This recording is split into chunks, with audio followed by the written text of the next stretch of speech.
All right, welcome back. That was just a peek at some of the very heartfelt music included in my next guest's album. So we have Justin Furstenfeld of Blue October. Hi, how are you? Welcome. Thank you for having me here. So obviously the video, the song, the lyrics, you're really sharing a lot in this next album. Tell us about it.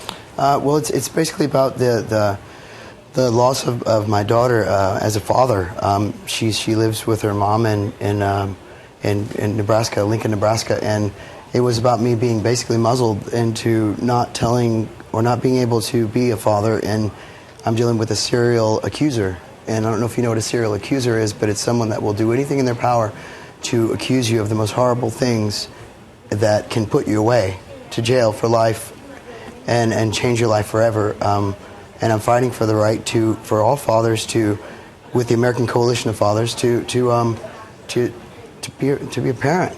I'm a providing father. I'm a good father. I'm a stable father, and I've been the sole provider since she's been born. But I've not been able to spend more than a total of 2 months probably with her the whole 4 years she's been alive, and I've maybe spent a week alone. Oh, wow. And you documented this every step of the way. Yes. So let's talk about the journey that people kind of go on with you through the album, because you called it kind of an audio journal. So tell us where we start and where you bring people. Well, it starts off not really understanding why someone would do it. Why someone would be so in love with me, and then when a daughter's born, and I came to pick them up. It starts off with me coming to pick them up, and to head to Texas where we live, and I find out that every time I come back from tour, they're just not there, and they're never there, and then it comes into finding out the the harsh reality of there's been things going on that I didn't know about. I'd rather not say, but just of course, extra things that I didn't know about that affected my role as a father, and there were other people playing that role, and then it goes into the fact of getting over that part and being not angry at that man anymore, but then necessarily you find yourself in court, and a year and a half of lies being told that are draining your daughter's account that you've saved so much for, literally draining your college account that I'd saved and worked so hard for over 20 years, and I finally got to the point where I was like, I'm a providing father.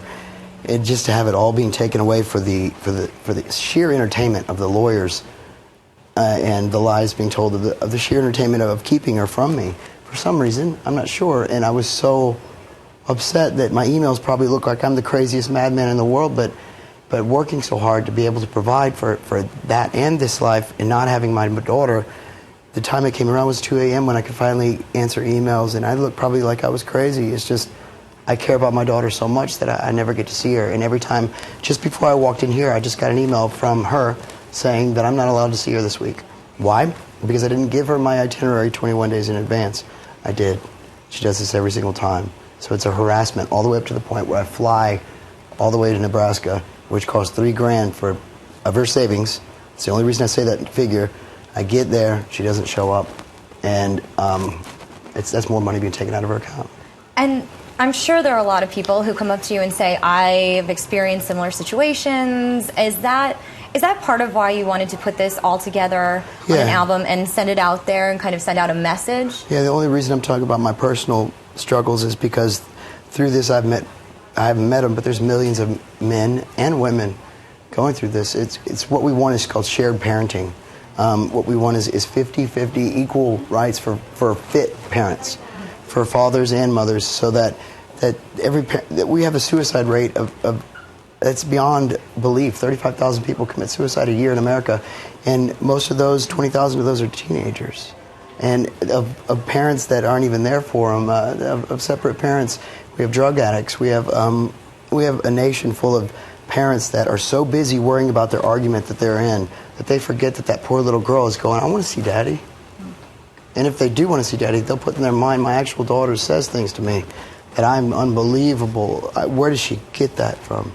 And it's just harsh reality that men are going through this and they're seen as ATM machines instead of parents.